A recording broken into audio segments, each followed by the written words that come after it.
জাতীয় বিশ্ববিদ্যালয়ের অনলাইন ক্লাসে সবাইকে স্বাগতম।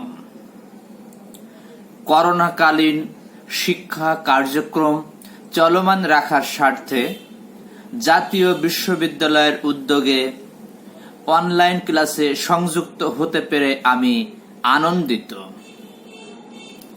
মাননীয় উপাচার্য মহোদয় এবং সকল কলাকুশলীদের প্রতি আন্তরিক কৃতজ্ঞতা এবং ধন্যবাদ জ্ঞাপন করছি। সবাইকে স্বাস্থ্যবিধি মেনে চলার আহ্বান জানাচ্ছি।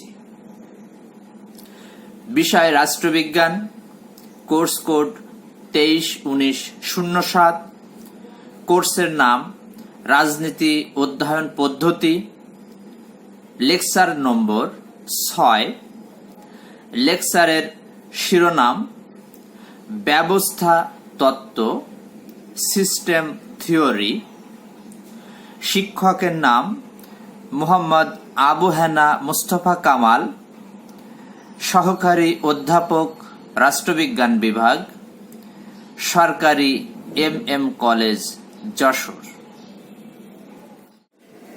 জাতীয় বিশ্ববিদ্যালয়ের অধ্যয়নরত শিক্ষার্থীবৃন্দ, যে যেখান থেকে এই অনলাইন ক্লাসে অংশগ্রহণ করেছ, তোমাদের সকলকে শুভেচ্ছা ও অভিনন্দন জানাচ্ছি। আমি মোহাম্মদ আবু হেনা মুস্তফা কামাল, সহকারী অধ্যাপক রাষ্ট্রবিজ্ঞান বিভাগ, সরকারি MM কলেজ, যশোর।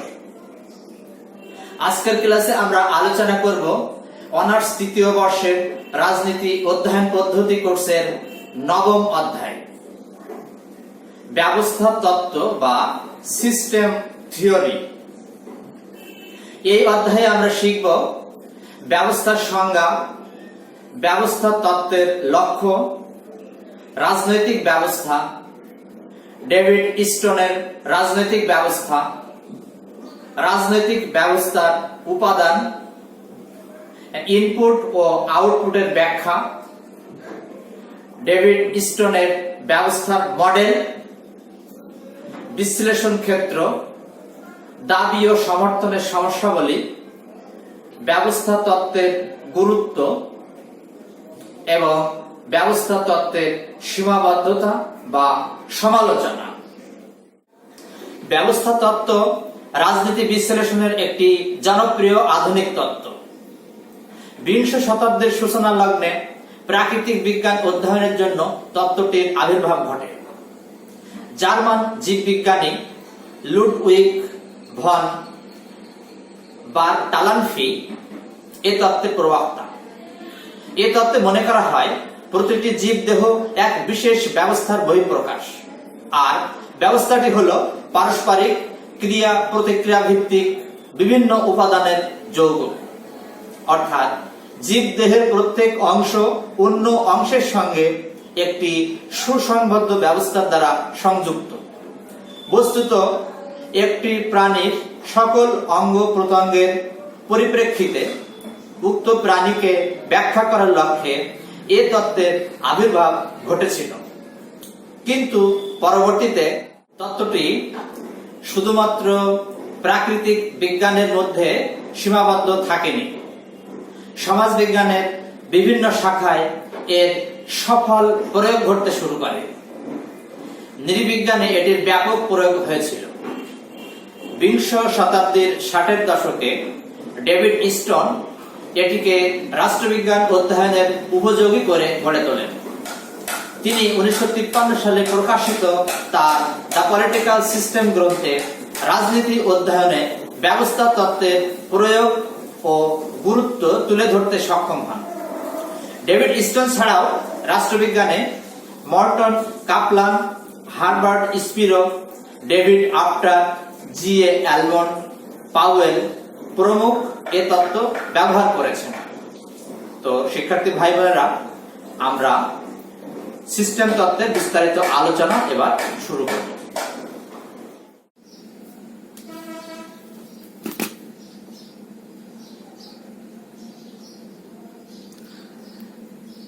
ব্যবস্থা তত্ত্ব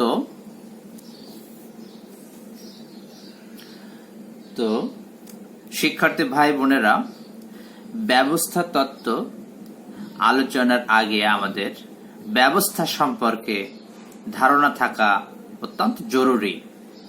তো এখন আমরা আলোচনা করব ব্যবস্থা কি। তো ব্যবস্থা হচ্ছে কতিপয় উপাদানের সমষ্টি, যেগুলো পারস্পরিক নির্ভরশীলতার উপর ভিত্তি করে কাজ করে। যেমন একজন মানুষের দেহ বিভিন্ন অঙ্গ প্রত্যঙ্গ নিয়ে গঠিত। কোনো একটি অঙ্গ অসুস্থ বা বিকল হলে তা সমগ্র দেহকেই কম বেশি প্রভাবিত করে, কারণ প্রতিটি অঙ্গ নিয়েই একটি মানব দেহ এবং এগুলো পরস্পর নির্ভরশীলতার ভিত্তিতে উক্ত দেহকে সুস্থ ও সচল রাখে। এক্ষেত্রে একটি মানব দেহ হচ্ছে একটি সিস্টেম বা ব্যবস্থা, আবার সৌরমণ্ডল যেমন একটি সিস্টেম, তেমনি একটি মোটর গাড়িও একটা সিস্টেম। ঠিক এভাবেই আমরা বুঝলাম শিক্ষার্থী ভাই বোনেরা।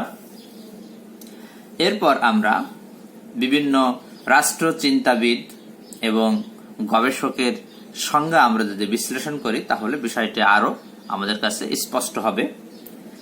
তো মর্টন কাপলান নামক বিখ্যাত রাষ্ট্রবিজ্ঞানী বলেছেন যে ব্যবস্থা হচ্ছে পরস্পর নির্ভরশীল একরাশি উপাদান যা এর পরিবেশ থেকে পৃথক। অ্যালমন্ড ও পাওয়েল বলেন তাদের কম্পারেটিভ পলিটিক্স এ ডেভেলপমেন্ট অ্যাপ্রোচ গ্রন্থে বলেছেন যে ব্যবস্থা অর্থ হচ্ছে বিভিন্ন অংশগুলোর পারস্পরিক নির্ভরশীলতা এবং ব্যবস্থার সাথে এর পরিবেশের মধ্যে কোনো না কোনো ধরনের সীমারেখা। তো ডেভিড আফটার ব্যবস্থার 3টি বৈশিষ্ট্য উল্লেখ করেছেন।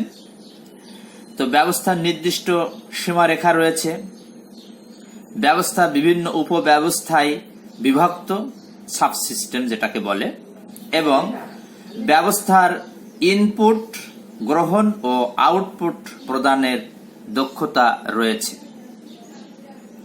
তো এভাবেই আমরা ব্যবস্থা তত্ত্ব সম্পর্কে ধারণা পেলাম। এরপর আমরা আসব ব্যবস্থা তত্ত্বের লক্ষ্য, অর্থাৎ এই তত্ত্বটা কি লক্ষ্যে বা কি উদ্দেশ্যে দেওয়া হয়েছিল সেটা সম্পর্কে একটু আলোচনা করব। তো নিয়ত পরিবর্তনশীল পরিবেশে কিভাবে একটি রাজনৈতিক ব্যবস্থা টিকে থাকে তার বিশ্লেষণই ব্যবস্থা তত্ত্বের মূল লক্ষ্য। এ তত্ত্বে দুটি দিকের প্রতি সমধিক গুরুত্ব আরোপ করা হয়। প্রথমত, এ তত্ত্বে সামগ্রিক দৃষ্টিকোণ থেকে কোন রাজনৈতিক ব্যবস্থার কার্যকারিতা বিশ্লেষণ করা হয়।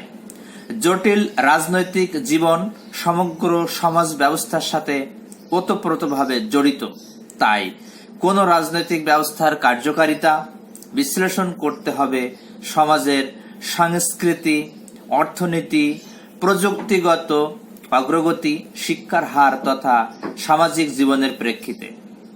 ব্যবস্থা তত্ত্ব রাজনীতি বিশ্লেষণকারীদের দৃষ্টি এদিকে আকর্ষণ করেছে। দ্বিতীয়ত, ব্যবস্থা তত্ত্ব বিভিন্ন বিষয় ও এসব বিষয়ের গবেষকদের মধ্যে এক মিলন সূত্র হিসেবে কাজ করছে। প্রাকৃতিক বিজ্ঞানে ব্যবস্থা তত্ত্বের প্রয়োগ সম্পর্কে বার্টা ল্যানফি যা বলেছেন, সামাজিক বিজ্ঞানের ক্ষেত্রেও তা প্রযোজ্য। তিনি বলেছেন, পদার্থবিদ, জীববিজ্ঞানী, মনস্তাত্ত্বিক, সমাজবিজ্ঞানী যেন নিজ নিজ বিশ্বে অন্তরীণ। ফলে এক বিশ্ব থেকে অন্য বিশ্বের সংবাদ আদান প্রদান অসম্ভব হয়ে পড়েছে। অধ্যয়ন ক্ষেত্রে বিশেষত্বহীনতা বৃদ্ধি পাওয়ার ফলে বুদ্ধিজীবী ও বিশ্লেষণকারীদের সমাজও যেন খণ্ড বিচ্ছিন্ন বিক্ষিপ্ত। এমনই অবস্থায় ব্যবস্থা তত্ত্ব প্রতিষ্ঠা করেছে মিলনের বন্ধন। রাজনৈতিক ক্ষেত্রে ব্যবস্থা তত্ত্বের মূল লক্ষ্য হল সমগ্র রাজনৈতিক ব্যবস্থা সম্পর্কে এক সাধারণ তত্ত্বের অবতারণা করা। এই সাধারণ তত্ত্বের সাহায্যে জাতীয় ও আন্তর্জাতিক রাজনীতি ব্যাখ্যা করা যাবে এবং রাজনৈতিক ব্যবস্থা বিভিন্ন প্রভাব প্রতিক্রিয়ার সঙ্গে সঙ্গতি রেখে কিভাবে নিরবচ্ছিন্নভাবে অস্তিত্ব বজায় রাখে তাও বিশ্লেষণ করা যাবে। তো এভাবেই আমরা ব্যবস্থা তত্ত্বের লক্ষ্য সম্পর্কে আমরা জানলাম। এরপর আমরা রাজনৈতিক ব্যবস্থা সম্পর্কে আলোচনা করব।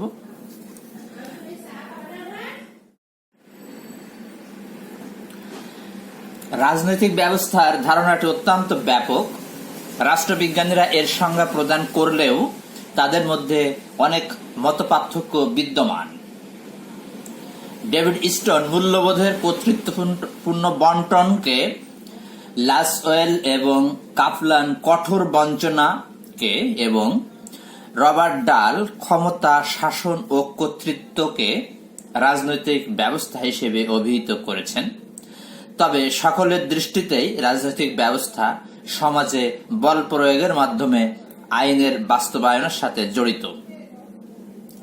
তো ডেভিড স্টোন বলেছেন, রাজনৈতিক ব্যবস্থা হচ্ছে সমগ্র জীবন আচরণ থেকে নিষ্কাশিত আন্তঃক্রিয়ার সমষ্টি, যার মাধ্যমে কোন সমাজে জীবন উপকরণ সমূহের কর্তৃত্বপূর্ণ বরাদ্দ সম্পন্ন হয়।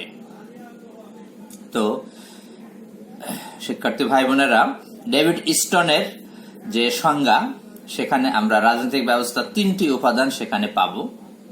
এক, রাজনৈতিক ব্যবস্থা নীতির সাহায্যে জীবন উপকরণ সমূহের বরাদ্দ করে। দুই, রাজনৈতিক ব্যবস্থার বরাদ্দ কর্তৃত্বপূর্ণ। এবং তিন, এরূপ কর্তৃত্বপূর্ণ বরাদ্দ সমাজের উপর বাধ্যতামূলক। তো এবার আমরা স্টোনের যে রাজনৈতিক ব্যবস্থা সেখানে আরো একটু বিস্তারিত আলোচনা করার চেষ্টা করব।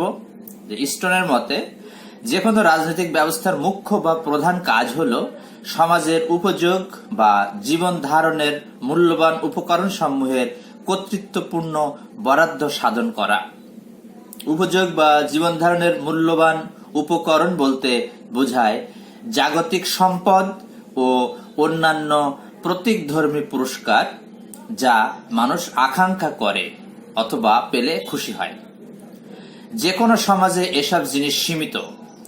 বরাদ্দ বলতে বোঝায় রাজনৈতিক ব্যবস্থায় গৃহীত ওইসব সিদ্ধান্ত অথবা কার্যকলাপকে যা সমাজে মূল্যবান উপযোগের বিতরণ করে অথবা অস্বীকার করে।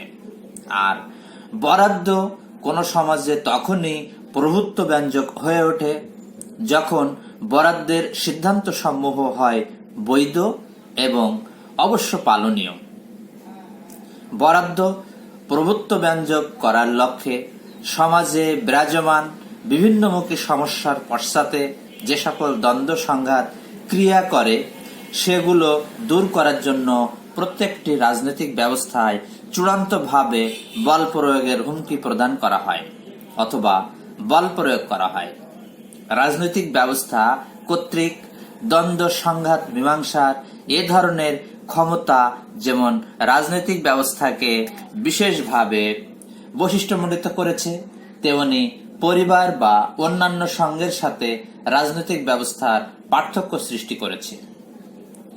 গতানুগতিক পদ্ধতির তাত্ত্বিকগণ বল প্রয়োগের এরূপ ক্ষমতাকে সার্বভৌম ক্ষমতা হিসেবে ব্যাখ্যা করেছেন। তো শিক্ষার্থী ভাই বোনেরা, এভাবেই আমরা ডেভিড স্টোনের রাজনৈতিক ব্যবস্থার সংজ্ঞা এবং আলোচনা করার চেষ্টা করলাম। তো তিনি সর্বশেষ যেটা তার আলোচনা থেকে আমরা যেটা বুঝতে পারি যে রাজনৈতিক ব্যবস্থা বল প্রয়োগের সাথে জড়িত যা অন্যান্য সঙ্গের নাই, তিনি এটা বলতে চেয়েছেন।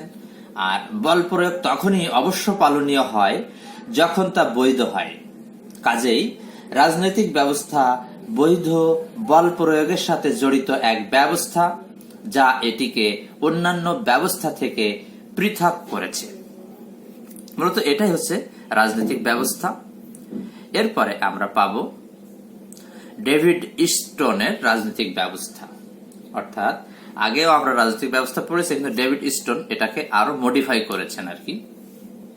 তো রাজনৈতিক বিশ্লেষণে ডেভিড স্টোন সর্বপ্রথম ব্যবস্থা তত্ত্ব প্রয়োগ করেন এবং এ তত্ত্বটির পরবর্তী বিকাশের ক্ষেত্রেও তিনি অনন্য ভূমিকা পালন করেন। তো ডেভিড স্টোন তার the political system, a systems of political life এবং a framework for political analysis গ্রন্থে ব্যবস্থা তত্ত্বের বিস্তারিত ব্যাখ্যা তিনি প্রদান করেছেন। একটি রাজনৈতিক ব্যবস্থা পরিবর্তনশীল পরিবেশের মধ্যেও কিভাবে টিকে থাকে তার বাস্তব ভিত্তিক ব্যাখ্যা স্টোন তার তত্ত্বে প্রদান করেছেন। আর এ লক্ষ্যে তিনি রাজনৈতিক ব্যবস্থার সাথে পরিবেশের সম্পর্ক ব্যাখ্যা করেন এবং তার ভিত্তিতে রাজনীতির ব্যাখ্যা প্রদান করেন। এরপরে আমরা মূলত আসব রাজনৈতিক ব্যবস্থার উপাদান। তো ডেভিড স্টোন রাজনৈতিক ব্যবস্থাকে সঠিকভাবে বিশ্লেষণের জন্য রাজনৈতিক ব্যবস্থার 4টি উপাদানের কথা বলেছেন এবং এগুলোর মাধ্যমে রাজনৈতিক ব্যবস্থাকে তিনি ব্যাখ্যা করার চেষ্টা করেছেন। তো এই উপাদানগুলি হলো, আমরা এক এক করে এটা আলোচনা করব। ব্যবস্থা, অর্থাৎ ডেভিড স্টোনের মতে রাজনৈতিক জীবনকে আচরণের এক ব্যবস্থা হিসেবে মনে করা সুবিধাজনক। তিনি মনে করেন রাজনৈতিক ব্যবস্থা হলো সামাজিক আচরণের ভিত্তিতে সংগঠিত পারস্পরিক ক্রিয়ার সমষ্টি, যার মাধ্যমে সমাজের জীবন উপকরণ সমূহের কর্তৃত্বপূর্ণ বরাদ্দ অথরিটেটিভলি অ্যালোকেশন সম্পন্ন হয়। তার দৃষ্টিতে রাজনৈতিক ব্যবস্থা মূলত ইনপুট আউটপুট পদ্ধতি সম্পর্কিত আলোচনা, যার সাথে রাজনৈতিক সিদ্ধান্ত ও কার্যক্রম জড়িত। ব্যবস্থার ধারণার সাথে উপব্যবস্থার, অর্থাৎ ব্যবস্থা হচ্ছে সিস্টেম আর উপব্যবস্থা হচ্ছে সাবসিস্টেম, এই ধারণাটিও জড়িত। তো প্রতিটি ব্যবস্থায় অপর ব্যবস্থার তুলনায় হয় ব্যবস্থা নয়তো উপব্যবস্থা। এক্ষেত্রে সমগ্র পৃথিবীকে যদি একটি ব্যবস্থা ধরা হয় তবে বাংলাদেশ একটি উপব্যবস্থা, আবার বাংলাদেশ যদি একটি ব্যবস্থা হয় তবে রাজনৈতিক দলসমূহ হবে একটি উপব্যবস্থা। মূলত ব্যবস্থা গঠনকারী উপাদানগুলোকে উপব্যবস্থা বলা হয়। তো আমরা ব্যবস্থা এবং উপব্যবস্থা আমরা শিখলাম। তো একটু মনোযোগ সহকারে এটা যদি না শোনো তাহলে এটা বুঝতে পারবে না। তো এটা খুব কঠিন কিছু না, একটু মনোযোগ সহকারে যদি তোমরা বন্ধুরা শোনো তাহলে সহজেই বুঝতে পারবে। এরপরে তিনি যে উপাদানের কথা বলেছেন সেটি হলো পরিবেশ। ডেভিড স্টোনের মতে রাজনৈতিক ব্যবস্থা ছাড়াও সমাজে অন্যান্য সামাজিক ও প্রাকৃতিক উপাদান বিদ্যমান, যেগুলো নিয়ে রাজনৈতিক ব্যবস্থার পরিবেশ গঠিত হয়। আবার প্রতিটি ব্যবস্থাই এর পরিবেশ দ্বারা প্রভাবিত হয় এবং পরিবেশের মধ্যে অবস্থান করে কার্য সম্পাদন করে। বিধায় পরিবেশের আলোচনা ব্যতীত রাজনৈতিক ব্যবস্থার বিশ্লেষণ সম্পন্ন হয় না। তো ডেভিড স্টোন এই পরিবেশকে 2 ভাগে ভাগ করেছেন, যে সমাজ অভ্যন্তরস্থ পরিবেশ এবং সমাজ বহির্ভূত পরিবেশ। তো সমাজ অভ্যন্তরস্থ পরিবেশ বলতে সামাজিক ও প্রাকৃতিক উপাদানের সেই অংশকে বুঝিয়েছেন যে অংশে রাজনৈতিক ব্যবস্থার সীমানা বহির্ভূত হওয়া সত্ত্বেও একই সমাজের অভ্যন্তরে অবস্থান করে। অর্থাৎ এর অন্তর্ভুক্ত হচ্ছে পরিবেশগত ব্যবস্থা, জৈবিক ব্যবস্থা, সামাজিক কাঠামো, একটি দেশের অর্থনৈতিক ব্যবস্থা সহ অন্যান্য সামাজিক ব্যবস্থা। আর সমাজ বহির্ভূত পরিবেশ বলতে তিনি বুঝিয়েছেন যে কোন রাজনৈতিক ব্যবস্থা সমাজ বহির্ভূত পরিবেশ হচ্ছে ওই সমস্ত ব্যবস্থা যা উপব্যবস্থা বা উপব্যবস্থা যেগুলো উক্ত সমাজের বাইরে অবস্থান করে, কিন্তু সেগুলো রাজনৈতিক ব্যবস্থাকে প্রভাবিত করে। যেমন আন্তর্জাতিক রাজনৈতিক ব্যবস্থা, আন্তর্জাতিক পরিবেশগত ব্যবস্থা, আন্তর্জাতিক সামাজিক ব্যবস্থা। তো এভাবেই আমরা পরিবেশটা শিখলাম। এরপরে আমরা পাবো সাড়া প্রদান, রেসপন্স। তো ব্যবস্থা তত্ত্বে রাজনৈতিক ব্যবস্থাকে স্বনিয়ন্ত্রিত ও সাড়া প্রদানকারী হিসেবে ব্যাখ্যা করা হয়েছে। রাজনৈতিক ব্যবস্থার নিজস্ব দক্ষতা রয়েছে বিধায় এটা নিজেকে নিয়ন্ত্রণ করে পরিবেশের সাথে সঙ্গতি বজায় রেখে চলতে পারে, যে কারণে এটাকে স্বনিয়ন্ত্রিত ব্যবস্থা বলা হয়। অপরদিকে রাজনৈতিক ব্যবস্থাকে সাড়া প্রদানকারী বলা হয় এজন্য যে এর পরিবেশে কোনো পরিবর্তন সূচিত হলে রাজনৈতিক ব্যবস্থাতেও এর প্রভাব পড়ে, অর্থাৎ ব্যবস্থাতে পরিবর্তন আসে। কারণ রাজনৈতিক ব্যবস্থা একটি মুক্ত ব্যবস্থা যা এর পরিবেশ দ্বারা নিয়ন্ত্রিত। এরপর আমরা পাবো ফিডব্যাক। তো ডেভিড স্টোনের মতে ফিডব্যাক হচ্ছে যোগাযোগের এমন একটি প্রক্রিয়া যার মাধ্যমে রাজনৈতিক ব্যবস্থার আউটপুট পরিবেশে কি প্রতিক্রিয়া সৃষ্টি করে, প্রভাব বিস্তার করে বা পরিবর্তনের সূচনা করে তা ইনপুট আকারে রাজনৈতিক ব্যবস্থায় ফিরে আসে। একটি রাজনৈতিক ব্যবস্থাকে পরিবেশের সাথে খাপ খাওয়ানোর জন্য সর্বদা এর পরিবেশে ক্রিয়াশীল শক্তি সমূহের চ্যালেঞ্জ মোকাবেলা করতে হয়। এ শক্তিগুলোকে স্টোন চাপ বলে অভিহিত করেছেন। এরূপ চাপকে স্টোন দুই ভাগে ভাগ করেছেন, একটা হচ্ছে দাবি আর একটা হচ্ছে সমর্থন। তো এগুলো আমরা পরবর্তীতে আরো আলোচনা করব। তো এভাবেই মূলত আমরা রাজনৈতিক ব্যবস্থার উপাদান ব্যাখ্যা করলাম। এরপরে আমরা পাব ইনপুট আউটপুট ব্যাখ্যা। ডেভিড স্টোনের যে সিস্টেম থিওরি, এই সিস্টেম থিওরির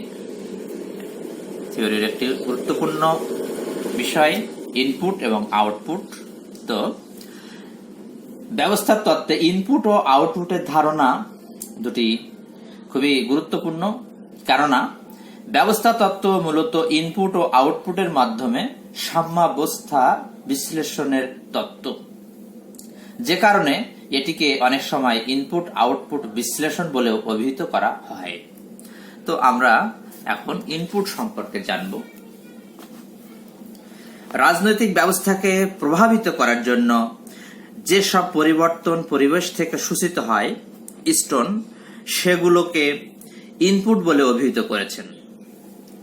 রাজনৈতিক ব্যবস্থায় ইনপুটের দুইটি দিক আছে, একটি ডিমান্ড বা দাবি এবং অন্যটি সমর্থন বা সাপোর্ট।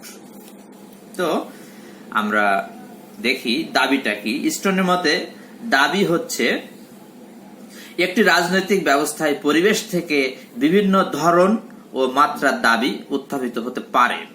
একটি রাজনৈতিক ব্যবস্থায় প্রধানত তিনটি উৎস থেকে দাবি উত্থাপিত হতে পারে।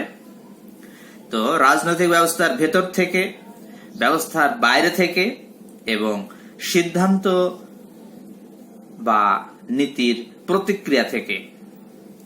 এসব উৎস থেকে উত্থাপিত দাবিকে আবার চারটি ভাগে ভাগ করা হয়, যেমন পণ্য বা সেবা সংক্রান্ত দাবি, আচরণের আইন সংক্রান্ত দাবি, রাজনীতিতে অংশগ্রহণ সংক্রান্ত দাবি এবং যোগাযোগ ও তথ্য সংক্রান্ত দাবি। তো আমরা মোটামুটি দাবি বা ইনপুট সম্পর্কে আমরা জানলাম, ইনপুটের দাবি সম্পর্কে জানলাম। এরপরে আমরা জানবো সমর্থন সম্পর্কে।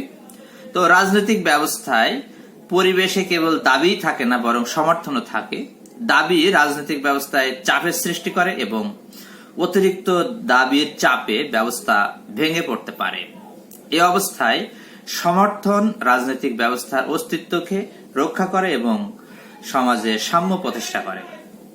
তো তিনি চার ধরনের সমর্থনের কথা বলেছেন, যেমন বৈষয়িক সমর্থন, আইন মান্য করা, রাজনীতিতে অংশগ্রহণ এবং সরকারি যোগাযোগে মনোযোগ প্রদান। তো রাজনৈতিক ব্যবস্থায় উত্থাপিত দাবির ন্যায় সমর্থনও তিন ধরনের উৎস হতে আসে, যেমন রাজনৈতিক সম্প্রদায়ের মধ্য থেকে আসে, আবার শাসন ব্যবস্থা থেকে আসে, আবার কর্তৃপক্ষ থেকে আসে। এভাবেই মূলত আমরা সমর্থনটা জানলাম। এরপর আমরা শিখব আউটপুট। রাজনৈতিক ব্যবস্থার নীতিমালা, কার্যাবলী ও সিদ্ধান্ত যেগুলো ব্যবস্থার পরিবেশকে প্রভাবিত করে সেগুলোই আউটপুট। স্টোনের মতে আউটপুট হচ্ছে কর্তৃপক্ষের সিদ্ধান্ত, আইন বিভাগ, শাসন বিভাগ ও বিচার বিভাগ, সরকারের 3টি অঙ্গ যেসব সিদ্ধান্ত গ্রহণ করে স্টোন সেগুলোকে রাজনৈতিক আউটপুট নামে অভিহিত করেছেন। এরূপ সিদ্ধান্ত কর্তৃত্বপূর্ণ বরাদ্দের সাথে সম্পর্কযুক্ত, কারণ সেগুলো ক্ষমতাসীন ব্যক্তিদের দ্বারা গৃহীত হয়। একটি ব্যবস্থা প্রাপ্ত ইনপুটের ভিত্তিতে আউটপুট প্রদান করে।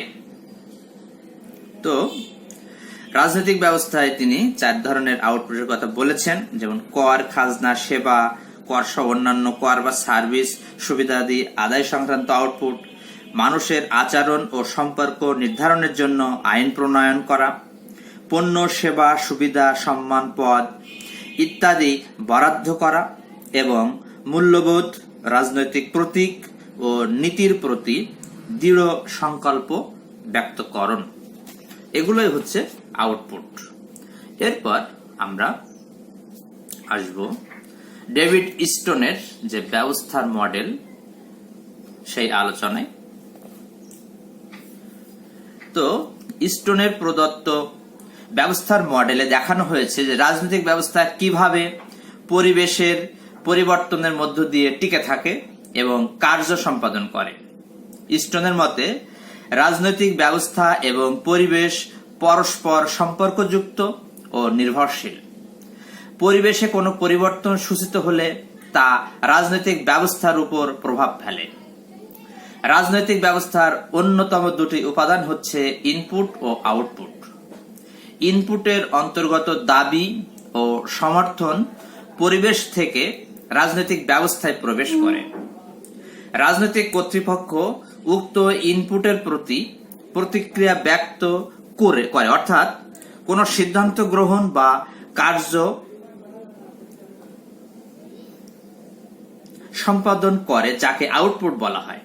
উক্ত আউটপুট পরিবেশে ছড়িয়ে পড়ার পর আউটপুট সম্পর্কে বিরূপ প্রতিক্রিয়া হলো রাজনৈতিক ব্যবস্থা ফিডব্যাক প্রক্রিয়ার সাহায্যে তা জানতে পারে এবং পরবর্তীতে প্রয়োজনীয় ব্যবস্থা গ্রহণ করে।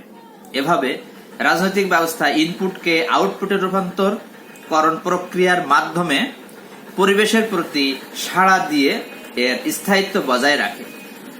এভাবে ব্যবস্থাতে প্রয়োজনীয় পরিবর্তন সংগঠিত হয়। তো আমরা রেখাচিত্রের সাহায্যে বিষয়টি আমরা একটু বোঝার চেষ্টা করব।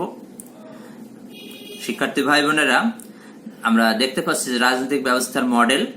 তো আমরা দেখতে পাবো যে পরিবেশ চারিদিকে থাকবে, পরিবেশটা চারিদিকে বিরাজমান থাকবে এবং এপাশে ইনপুট, এপাশে থাকবে আউটপুট, অর্থাৎ ইনপুট থেকে দাবি উত্থাপিত হবে, আউটপুট থেকে সিদ্ধান্ত গৃহীত হবে এবং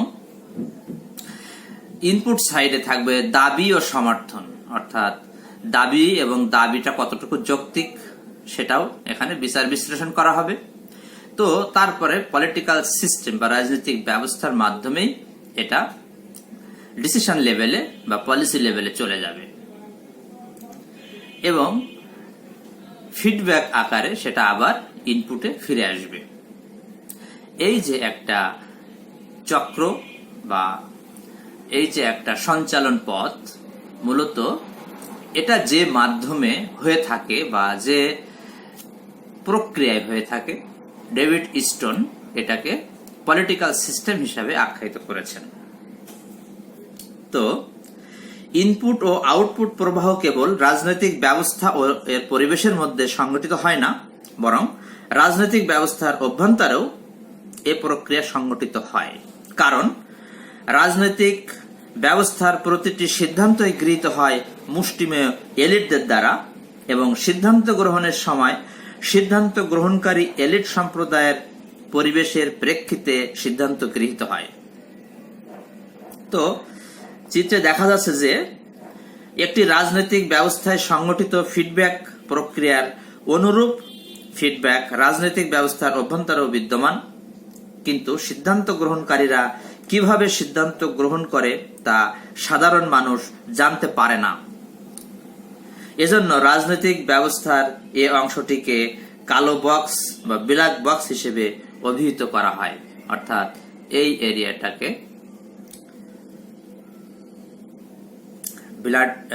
ব্ল্যাক বক্স হিসাবে আখ্যায়িত করেছেন অনেক সমালোচক। তো আমরা মোটামুটি ডেভিড ইস্টনের রাজনৈতিক ব্যবস্থার মডেলটা বোঝার চেষ্টা করলাম। বাকিটা তোমরা স্টাডি করলে আরো ভালোভাবে শিখতে পারবে। এরপরে আমরা আলোচনা করব ডেভিড ইস্টনের বা এই ব্যবস্থা তত্ত্বের যে বিশ্লেষণ ক্ষেত্র সেটি নিয়ে। তো ডেভিড ইস্টনের রাজনৈতিক ব্যবস্থার মডেলে নিম্ন বর্ণিত বিভিন্ন বিষয়গুলো আমরা দেখতে পাই। যেমন রাজনৈতিক ব্যবস্থার ইনপুটের বৈশিষ্ট্য ও গতি প্রকৃতি, অর্থাৎ তার বিশ্লেষণের ক্ষেত্রে হচ্ছে এগুলো। কোন পরিস্থিতিতে ইনপুটগুলো রাজনৈতিক ব্যবস্থায় প্রচন্ড চাপ সৃষ্টি করতে পারে, পরিবেশ ও রাজনৈতিক ব্যবস্থার কোন কোন উপাদান চাপ সৃষ্টি করতে পারে, কোন পদ্ধতিতে রাজনৈতিক ব্যবস্থা ওই চাপের মোকাবেলা করে, অর্থাৎ কোন পদ্ধতিতে তথ্য প্রেরণ ও অবগতির ভূমিকা, কিভাবে আউটপুট ওই চাপ হ্রাস করে।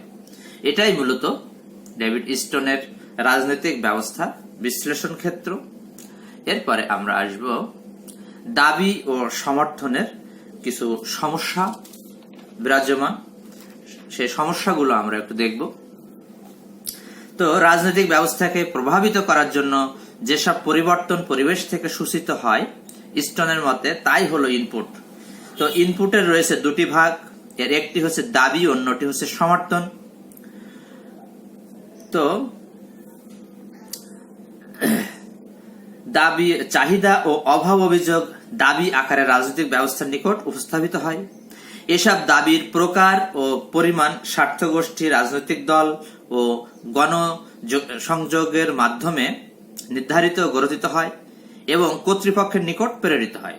সুতরাং কোন রাজনৈতিক ব্যবস্থায় যদি দাবিগুলোকে সুন্দরভাবে সমষ্টিকরণ ও গ্রন্থনের কাঠামো থাকে এবং যদি এসব কাঠামো দাবিগুলোর সুষ্ঠু গ্রন্থনের ক্ষমতা সম্পন্ন হয়, তবে সেই রাজনৈতিক ব্যবস্থা নিখুঁতভাবে ওইসব দাবির প্রতি সাড়া প্রদানে সক্ষম হয় এবং সুষ্ঠু কর্মসূচি গ্রহণ করতে পারে।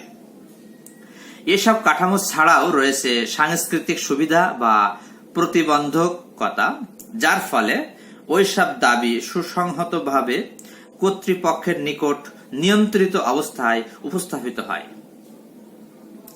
দাবি নিয়ন্ত্রণের অন্যতম উৎস হচ্ছে কর্তৃপক্ষের নিকট সদস্যবর্গের বৈষম্যমূলক প্রবেশাধিকার।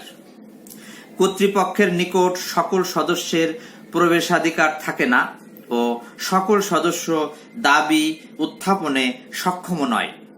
অর্থ, মর্যাদা ও সম্মান প্রভৃতির ভিত্তিতে সদস্য পদের প্রবেশাধিকার নির্ধারিত হয়।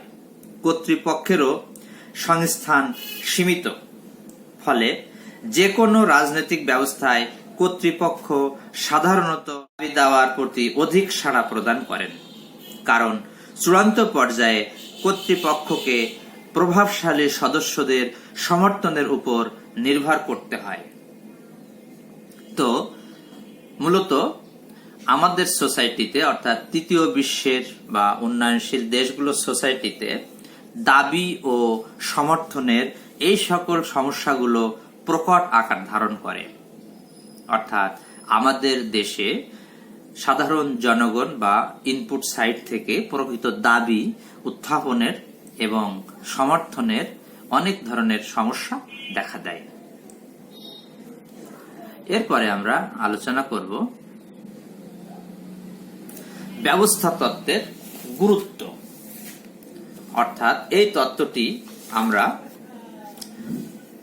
কি জন্য স্টাডি করব। তো এই ব্যবস্থা তত্ত্বের গুরুত্ব রাষ্ট্রবিজ্ঞান আলোচনায় খুবই গুরুত্বপূর্ণ অবস্থান নিয়ে আছে। তো এটাকে আমরা প্রথমে বলবো যে সার্বজনীন একটি তত্ত্ব, ব্যবস্থা তত্ত্বটি। রাজনৈতিক ব্যবস্থা একটি সার্বজনীন ব্যবস্থা হওয়া সত্ত্বেও বিভিন্ন ধরনের রাজনৈতিক ব্যবস্থা রয়েছে। জাতীয় রাজনীতির বাইরে রয়েছে আন্তর্জাতিক রাজনৈতিক ব্যবস্থা। ইস্টনের ব্যবস্থা তত্ত্ব সব ধরনের রাজনীতি বিশ্লেষণের একটি সাধারণ ধারণা কাঠামো প্রদান করতে সক্ষম। ইস্টনের নিজেরও উদ্দেশ্য ছিল রাজনীতি বিশ্লেষণের একটি সাধারণ তত্ত্ব বিনির্মাণ করা। এ তত্ত্বের সাহায্যে যে কোনো রাজনৈতিক ব্যবস্থা বিশ্লেষণ করা সম্ভব। এই জন্য এটিকে একটি সার্বজনীন তত্ত্ব হিসেবে আখ্যায়িত করা যায়। এরপরে আমরা আসব রাজনীতির সামগ্রিক বিশ্লেষণ। তো ব্যবস্থা তত্ত্বের সাহায্যে সামগ্রিক দৃষ্টিকোণ থেকে রাজনীতির বিশ্লেষণ করা সম্ভব। এ তত্ত্বে রাজনৈতিক ব্যবস্থাকে একটি উন্মুক্ত ব্যবস্থা হিসেবে গণ্য করা হয়েছে, ওপেন সিস্টেম। তো রাজনৈতিক ব্যবস্থা কিভাবে এর সামাজিক ও বাহ্যিক পরিবেশ দ্বারা প্রভাবিত হয় এবং পরিবেশের উপর কিভাবে প্রভাব বিস্তার করে তা এ তত্ত্বের আলোকে সহজে ব্যাখ্যা করা যায়। ফলে ব্যবস্থা তত্ত্বের সাহায্যে রাজনৈতিক ব্যবস্থার পাশাপাশি যেসব উপব্যবস্থা যাদের নিয়ে এর পরিবেশ গঠিত সেগুলো সম্পর্কে যথার্থ ধারণা লাভ করে রাজনীতি বিশ্লেষণ করা সম্ভব। তো এজন্য রাজনীতির সামগ্রিক বিশ্লেষণ করার জন্য ব্যবস্থা তত্ত্বের গুরুত্ব অপরিসীম। এরপরে আমরা পাবো তুলনামূলক রাজনীতি বিশ্লেষণে সহায়ক। তো ব্যবস্থা তত্ত্বের একটি গুরুত্বপূর্ণ সুবিধা হচ্ছে এটি রাজনীতি অধ্যয়নের তুলনামূলক আলোচনার ধারণা কাঠামো প্রদান করে। কাঠামো ও কাজের আলোকে যে কোনো রাজনৈতিক ব্যবস্থা তুলনামূলক পর্যালোচনা সম্ভব। বর্তমানে তুলনামূলক রাজনীতি অধ্যয়নে কাঠামো কার্যগত উপাদান ব্যাপকভাবে প্রয়োগ হচ্ছে। তো এজন্য ব্যবস্থা তত্ত্বের এদিক দিয়ে গুরুত্ব রয়েছে। এরপরে আমরা পাবো স্থায়িত্ব ও পরিবর্তন ব্যাখ্যা। তো রাজনৈতিক ব্যবস্থার গুরুত্বপূর্ণ বৈশিষ্ট্য এটি। তো একটি রাজনৈতিক ব্যবস্থার স্থায়িত্ব অর্জন যেমন জরুরি, তেমনি এর গতিশীলতাও উপেক্ষণীয় নয়। পরিবর্তনশীল পরিস্থিতিতে একটি রাজনৈতিক ব্যবস্থা কিভাবে স্থায়িত্ব অর্জন করতে পারে তা এ তত্ত্বের দ্বারা ব্যাখ্যা করা যায়। রাজনৈতিক ব্যবস্থার পরিবর্তন, স্থায়িত্ব এবং ভারসাম্য ব্যাখ্যায় এ তত্ত্ব খুবই কার্যকর। এরপর আমরা পাবো উন্নয়নশীল দেশের রাজনীতি ব্যাখ্যা। উন্নয়নশীল দেশসমূহে রাজনৈতিক অস্থিতিশীলতা একটি সাধারণ ঘটনা, অথচ ব্যবস্থার অস্তিত্ব রক্ষা এবং উন্নয়নের জন্য স্থিতিশীলতা অর্জন একান্ত জরুরি। তো ব্যবস্থা তত্ত্বে রাজনৈতিক ব্যবস্থার স্থিতিশীলতা অর্জনের প্রতি গুরুত্ব প্রদান করা হয়েছে বিধায় এটি উন্নয়নশীল ও অনুন্নত দেশের রাজনীতিতে বা রাজনীতি ব্যাখ্যায় অত্যন্ত এটা উপযোগী। তো এভাবেই মূলত আমরা ব্যবস্থা তত্ত্বের গুরুত্বটা বর্ণনা করতে পারি এবং এটি রাজনীতি অধ্যয়নের আধুনিক পদ্ধতির অন্তর্ভুক্ত একটি পদ্ধতি। সুতরাং ব্যবস্থা তত্ত্বের বিশ্লেষণ অত্যন্ত গুরুত্বপূর্ণ। এরপর আমরা আলোচনা করব ব্যবস্থা তত্ত্বের সীমাবদ্ধতা। তো ব্যবস্থা তত্ত্বের কিছু সীমাবদ্ধতা বা সমালোচনা রয়েছে। ব্যবস্থা তত্ত্ব রাজনীতি অধ্যয়নে গুরুত্বপূর্ণ ভূমিকা রাখতে সক্ষম হলেও এ তত্ত্বের বিশেষ কিছু সীমাবদ্ধতা রয়েছে এবং বিভিন্ন রাষ্ট্রবিজ্ঞানীগণ বিভিন্ন দৃষ্টিকোণ থেকে এর সমালোচনা করেছেন। তো বার্নার্ড সুসার এর মতে তিনটি দৃষ্টিকোণ থেকে তত্ত্বটি সমালোচনার যোগ্য। একটা হচ্ছে পদ্ধতিগত দুর্বলতা, অভিজ্ঞতালব্ধ গবেষণার জন্য অনুপযুক্ততা এবং সীমাহীন রাজনৈতিক পক্ষপাতিত্ব। তো আমরা বিভিন্ন রাষ্ট্রবিজ্ঞানীদের সমালোচনাটা আমরা একটু উপস্থাপন করার চেষ্টা করব, অর্থাৎ বিভিন্ন রাষ্ট্রবিজ্ঞানী সমাজবিজ্ঞানীদের সমালোচনার আলোকে আমরা কিছু সংক্ষিপ্ত আলোচনা এখানে করব। যেমন এটি হচ্ছে একটি জটিল প্রকৃতির, অর্থাৎ ব্যবস্থা তত্ত্বের একটি বড় সীমাবদ্ধতা এটি, যে ব্যবস্থা তত্ত্ব অতিরিক্ত তত্ত্বভিত্তিক, সে কারণে কিছুটা জটিল। তো ইস্টনের ব্যবস্থা তত্ত্বের প্রয়োগ সম্ভব কিনা এবং কিভাবে প্রক্রিয়ায় বাস্তবতার অনুসন্ধান করা যাবে তা সংশয়পূর্ণ। তো এজন্য রাষ্ট্রবিজ্ঞানীরা এটাকে জটিল প্রকৃতির একটি ব্যবস্থা বা তত্ত্ব হিসাবে আখ্যায়িত করেছেন। এরপরে আমরা পাবো রক্ষণশীল। ব্যবস্থা তত্ত্বের বিরুদ্ধে এটি বড় একটা অভিযোগ। এ তত্ত্বে রাজনৈতিক ব্যবস্থার স্থিতিশীলতা রক্ষার দিক ব্যাখ্যা করা হয়েছে এবং হার্বার্ট স্পিরো তার মতে ব্যবস্থা তত্ত্বে স্থিতিশীলতার প্রতি অত্যাধিক গুরুত্ব আরোপ করেছে। অথচ স্থিতিশীলতা ছাড়াও দক্ষতা অর্জন, কার্যকারিতা এবং আদর্শ বজায় রাখার মতো রাজনৈতিক ব্যবস্থার অভিষ্ট লক্ষ্য থাকে। এই তত্ত্বে এসব বিষয়ে সুস্পষ্ট বক্তব্য নাই। এজন্য ব্যবস্থা তত্ত্বটি একটি রক্ষণশীল তত্ত্ব। এরপরে আমরা পাবো ব্যক্তিকে উপেক্ষা। যে কোনো রাজনৈতিক ব্যবস্থায় ব্যক্তি একটি গুরুত্বপূর্ণ উপাদান। তো অনেক ব্যক্তিবর্গ ব্যক্তিগত পর্যায়ে যেসব ভূমিকা পালন করে তা রাজনীতি ব্যাখ্যার অপরিহার্য হয়ে পড়ে, কিন্তু ব্যবস্থা তত্ত্বে ব্যক্তির আলোচনায় উৎসাহী নয়, অর্থাৎ ব্যবস্থা তাত্ত্বিকরা ব্যক্তিকে আলোচনা করেননি, ব্যক্তিকে উপেক্ষা করেছেন। তো অধ্যাপক মিশেল বলেছেন যে societies consist of fur more individual and isolated events than system is capable of handling. তো এভাবেই মূলত আমরা এর সমালোচনা করতে পারি। এরপরে আমরা পাবো এটি একটি অনৈতিহাসিক মতবাদ। কিভাবে এটি অনৈতিহাসিক হচ্ছে আমরা একটু দেখি। একটি রাজনৈতিক ব্যবস্থাকে বাস্তবে তার অতীত দৃষ্টিকোণ ছাড়া অধ্যয়ন করা অসম্ভব। তো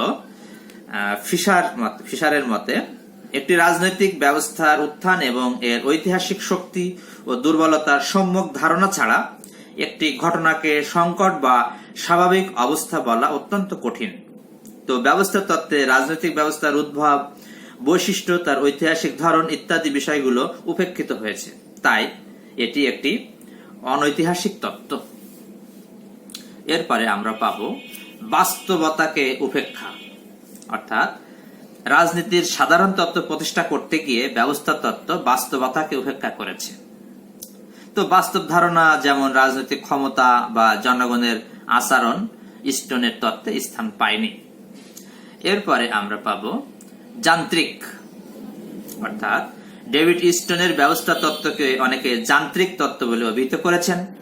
এ তত্ত্বে রাজনৈতিক ব্যবস্থার উপর প্রভাব বিস্তারের ঘটনাকে যান্ত্রিকভাবে দেখানো হয়েছে। এরপরে আমরা পাবো ধারণাগত ত্রুটি, অর্থাৎ ব্যবস্থা তত্ত্বে রাজনৈতিক ব্যবস্থার মডেল বিশ্লেষণের বহু ধারণার জন্ম দিয়েছে। এর মধ্যে অনেকগুলো রাজনৈতিক ব্যবস্থা অধ্যয়নের সাথে যথার্থ প্রাসঙ্গিক নয়। এমনকি ব্যবস্থা তত্ত্বের মৌলিক দুটি ধারণা ইনপুট আউটপুট সম্পর্কেও ব্যাপক পঠন পাঠন অসম্ভব। এজন্যই মূলত সমালোচকরা এই তত্ত্বে ধারণাগত ত্রুটি আছে বলে উল্লেখ করেছেন। তো এভাবেই দেখা যায় যে এই ডেভিড ইস্টনের ব্যবস্থা তত্ত্ব বেশ কিছু দুর্বল দিক রয়েছে। তো তত্ত্বটিকে কেউ কেউ রাজনৈতিক পক্ষপাত দুষ্ট বলে সমালোচনা করেছেন। তো এত সত্ত্বেও আধুনিক রাজনৈতিক গবেষণায় ব্যবস্থা তত্ত্বের গুরুত্বপূর্ণ ভূমিকাকে অস্বীকার করা যাবে না।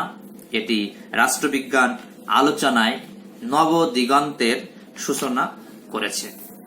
এজন্য ব্যবস্থা তত্ত্বের গুরুত্ব অত্যাধিক।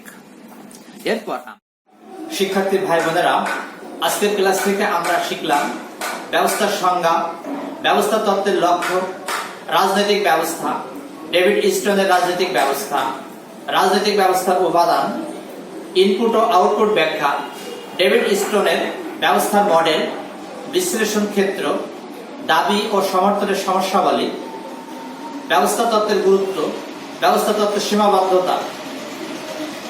ক্লাসটিতে কোনো কোনো বিষয় অস্পষ্ট এবং কারিগরি ত্রুটি থাকতে পারে। যে বিষয়গুলো তোমরা বুঝতে পারবে না সেগুলো মূল বইতে একটু দেখে নিও। মূলত শেখার ইচ্ছা থাকলে খুব সহজে শিখতে পারবে। আজকের ক্লাসটি তোমাদের কাছে খুবই গুরুত্বপূর্ণ, এজন্য এটি বারবার দেখবে এবং মনে রাখার চেষ্টা করবে। সকলের সুস্বাস্থ্য এবং মঙ্গল কামনা করে আজকের মতো শেষ করছি। আল্লাহ হাফেজ।